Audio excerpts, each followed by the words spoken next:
नमस्कार विद्यार्थी मित्र मैत्रिणींनो, करंट अफेअर्स बाय मेघाली या मराठी यूट्यूब चॅनलवरती आपले मनपूर्वक स्वागत. इथे आपण डेली करंट अफेअर्सचे इम्पॉर्टंट 12 क्वेश्चन्स पाहतो, जे तुम्हाला आपल्या येत्या सर्व MPSC एक्झाम्समध्ये, महाराष्ट्र शासनाच्या सर्व सरळ सेवा परीक्षांमध्ये आणि सर्व केंद्रीय परीक्षांमध्ये नक्कीच पाहायला मिळतील. त्यामुळे चॅनलवरती जर तुम्ही पहिल्यांदा आले असाल तर चॅनलला लाईक करा, जास्तीत जास्त विद्यार्थ्यांना हा चॅनल शेअर करा, जेणेकरून सगळ्यांना याचा उपयोग होईल. आणि चॅनलला सबस्क्राईब करायला विसरू नका. चला तर आज पाहूया आपण 11 जानेवारी 2026च्या चालू घडामोडी. प्रश्न पहिला, 2026च्या बाफ्टा फिल्म अवॉर्डच्या लॉंग लिस्टमध्ये सर्वाधिक मेन्शन्स मिळणारा चित्रपट कोणता आहे, असा प्रश्न आहे. तर त्याचे पर्याय आहेत हे हॅमनेट, बी सिनर्स, सी आहे वन बॅटल आफ्टर अनदर आणि डी आहे मार्टी सुप्रीम. तर याचं योग्य उत्तर आहे पर्याय क्रमांक C, one battle after another. त्याचे महत्त्वाचे पॉईंट्स पहा. या चित्रपटाला सर्वाधिक 16 मेन्शन्स मिळाले आहेत आणि लॉंग लिस्टिंग प्रक्रियेमध्ये 6500 पेक्षा अधिक सदस्य सहभागी झाले होते आणि लिओनार्दो दी कॅप्रिओ हा वन बॅटल आफ्टर अनदर चित्रपटातील प्रमुख अभिनेता आहे आणि अंतिम नामांकन 27 जानेवारीला जाहीर होणार आहेत आणि 2026 बाफ्टा फिल्म अवॉर्ड सोहळा 22 फेब्रुवारी रोजी लंडनमधील रॉयल फेस्टिवल हॉल येथे होणार आहे. पुढील प्रश्न क्रमांक दुसरा, G7 वित्तमंत्र्यांनी क्रिटिकल मिनरल्स बैठकीसाठी भारत आणि ऑस्ट्रेलियाला आमंत्रण कोणी दिले? तर त्याचे पर्याय आहेत ए कॅनडा, बी आहे जपान, सी आहे अमेरिका आणि डी आहे युरोपियन युनियन. तर याचे योग्य उत्तर आहे पर्याय क्रमांक सी, अमेरिकेने. तर त्याचे महत्त्वाचे पॉईंट्स पहा. G7 वित्तमंत्र्यांची क्रिटिकल मिनरल्स विषयावरील बैठक वॉशिंग्टन येथे आयोजित करण्यात आलेली आहे. चीन तांबे, लिथियम, कोबाल्ट, ग्रॅफाइट आणि दुर्मिळ पृथ्वी घटकांच्या रिफायनिंगमध्ये जागतिक वर्चस्व राखतो आहे आणि क्रिटिकल मिनरल्स स्वच्छ ऊर्जा, सेमीकंडक्टर आणि संरक्षण तंत्रज्ञानासाठी अत्यंत महत्त्वाचे आहेत. हे 2 पॉईंट्स जास्त महत्त्वाचे आहेत. आणि G7 देश खनिज पुरवठा साखळीतील चीनवरील अवलंबित्व कमी करण्यासाठी एकत्रित प्रयत्न करत आहेत. ओके. पुढील प्रश्न क्रमांक तिसरा, वैद्यकीय कारणांमुळे आंतरराष्ट्रीय अंतराळ स्थानावरून म्हणजे ISS अंतराळवीरांना लवकर परत आणण्याचा निर्णय कोणी घेतला? तर त्याचे पर्याय आहेत ए स्पेसएक्स, बी आहे ESA म्हणजे युरोपियन स्पेस एजन्सी, सी आहे नासा आणि डी आहे रोस्कोमॉस. तर याचे योग्य उत्तर आहे पर्याय क्रमांक सी, नासाने. तर त्याचे महत्त्वाचे पॉईंट्स पहा. आंतरराष्ट्रीय अंतराळ स्थानावरती म्हणजे ISSच्या 25 वर्षांच्या इतिहासात प्रथमच संपूर्ण क्रूला वैद्यकीय कारणामुळे लवकर परत आणण्यात आले. क्रू 11 मोहिमेत अमेरिका, जपान आणि रशियाचे अंतराळवीर सहभागी होते आणि स्पेसएक्स क्रू ड्रॅगन हे नासाचे अंतराळवीरांना ISS वरती ने आण करण्यासाठीचे प्रमुख अंतराळयान आहे. हा देखील महत्त्वाचा पॉईंट आहे. पुढील प्रश्न क्रमांक चौथा, भारतातील पहिली हायड्रोजनवरती चालणारी रेल्वे चाचणी कोणत्या मार्गावरती सुरू होणार आहे? तर त्याचे पर्याय आहेत ए दिल्ली मेरठ, बी आहे जिंद सोनीपत, सी आहे चंदीगड अंबाला आणि डी आहे रोहतक आणि हिसार. तर याचे योग्य उत्तर आहे पर्याय क्रमांक बी, जिंद आणि सोनीपत. त्याचे महत्त्वाचे पॉईंट्स पहा. 26 जानेवारी 2026 पासून हरियाणातील जिंद सोनीपत मार्गावरती चाचणीसाठी सुरू होणार आहे आणि हायड्रोजन फ्युअल सेल ट्रेनमधून केवळ जलबाष्प आणि बाष्प उत्सर्जित होते, त्यामुळे सुरक्षित आहे असं म्हटले जात आहे. आणि RDSO म्हणजे research designs and standards organisation ही भारतीय रेल्वेची तांत्रिक सल्लागार संस्था आहे आणि भारतातील पहिली hydrogen train integral coach factory Chennai येथे तयार करण्यात आलेली आहे. त्यामुळे हा पॉईंट महत्त्वाचा आहे. पुढील प्रश्न क्रमांक 5वा, भारताच्या सर्वोच्च न्यायालयाने कायदे लिपिक म्हणजे लॉ क्लर्क देवाणघेवाणीसाठी कोणत्या देशाच्या सर्वोच्च न्यायालयाशी सामंजस्य करार म्हणजे MOU केला आहे? तर त्याचे पर्याय आहेत ए नेपाळ, बी भूतान, सी बांगलादेश आणि डी आहे श्रीलंका. तर याचे योग्य उत्तर आहे पर्याय क्रमांक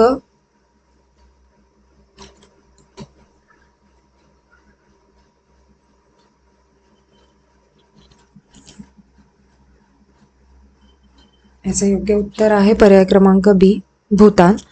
तर महत्त्वाचे पॉईंट्स पहा. या MOU अंतर्गत भूतानचे 2 कायदे लिपिक 3 महिन्यांसाठी भारताच्या सर्वोच्च न्यायालयात कार्य करतील. महत्त्वाचा पॉईंट आहे.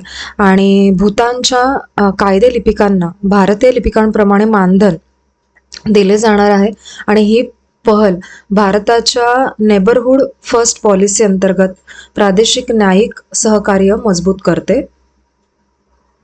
उद्देश काय त्याचा? पुढील प्रश्न क्रमांक 6. नागौरी अश्वगंधा या उत्पादनाला भौतिक सांकेतांक म्हणजे GI टॅग कोणत्या राज्यातून देण्यात आलेला आहे? तर त्याचे पर्याय आहेत ए मध्य प्रदेश, बी महाराष्ट्र, सी राजस्थान आणि डी गुजरात. तर याचे योग्य उत्तर आहे पर्याय क्रमांक सी राजस्थानमधून. तर नागौरी अश्वगंधा हे राजस्थानचे दुसरे GI टॅग प्राप्त कृषी उत्पादन आहे. नागौरी भारतातील कोरडे हवामान व वालुकामय माती अश्वगंधा लागवडीस अत्यंत अनुकूल आहे आणि अश्वगंधा ही आयुर्वेदामध्ये मोठ्या प्रमाणावरती वापरली जाणारी महत्त्वाची औषधी वनस्पती आहे. पुढील प्रश्न क्रमांक 7. थिरुपरमकुंद्रम टेकडीवरील दीपथून येथे कार्तिके दीपम प्रज्वलनास परवानगी कोणत्या उच्च न्यायालयाने दिलेली आहे? पर्याय आहेत ए सर्वोच्च न्यायालय, बी केरळ उच्च न्यायालय, सी मद्रास उच्च न्यायालयाची मदुराई खंडपीठ, डी आहे मद्रास उच्च न्यायालयाची चेन्नई खंडपीठ. तर याचे योग्य उत्तर आहे पर्याय क्रमांक सी मद्रास उच्च न्यायालयाची मदुराई खंडपीठ. त्याचे पॉईंट्स पहा. थिरुपरमकुंद्रम टेकडी मदुराई जिल्ह्यातील असून ती तमिळनाडू राज्यात स्थित आहे आणि न्यायालयाने संभाव्य जातीय तणावाच्या राज्य सरकारच्या चिंता काल्पनिक भीती असल्याचे नमूद केले आणि न्यायालयाने दीपथून हा हिंदूंच्या पारंपरिक धार्मिक विधींसाठी वापरला जाणारा स्थळ असल्याचे मान्य केलेले आहे. त्यामुळे परवानगी देण्यात आलेली आहे. पुढील प्रश्न क्रमांक 8. भारताच्या संयुक्त राष्ट्र सुरक्षा परिषदेच्या म्हणजे UNSCच्या कायमस्वरूपी सदस्यत्वासाठी कोणत्या देशाने पाठिंबा दर्शविलेला आहे? तर पर्याय आहेत ए पेरू, बी आहे चिली, सी आहे अर्जेंटिना आणि डी आहे मेक्सिको. तर याचे योग्य उत्तर आहे पर्याय क्रमांक बी चिलीने. तर महत्त्वाचे पॉईंट्स पहा. चिलीच्या मते UNSC ची रचना दुसऱ्या महायुद्धानंतरच्या सत्ता संतुलनाचे प्रतिबिंब राहू नये.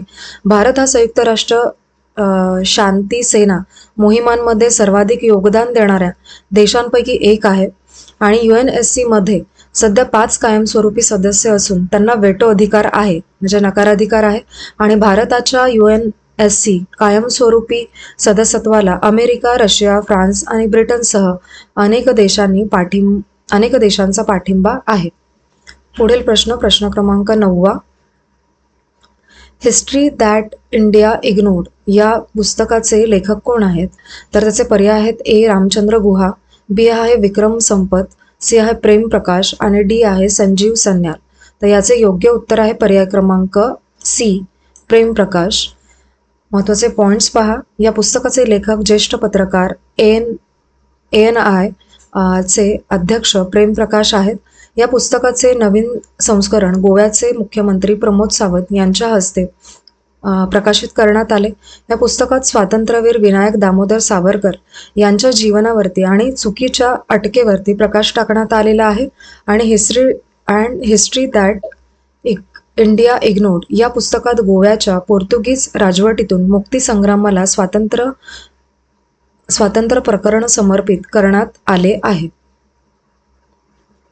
पुढील प्रश्न क्रमांक 10.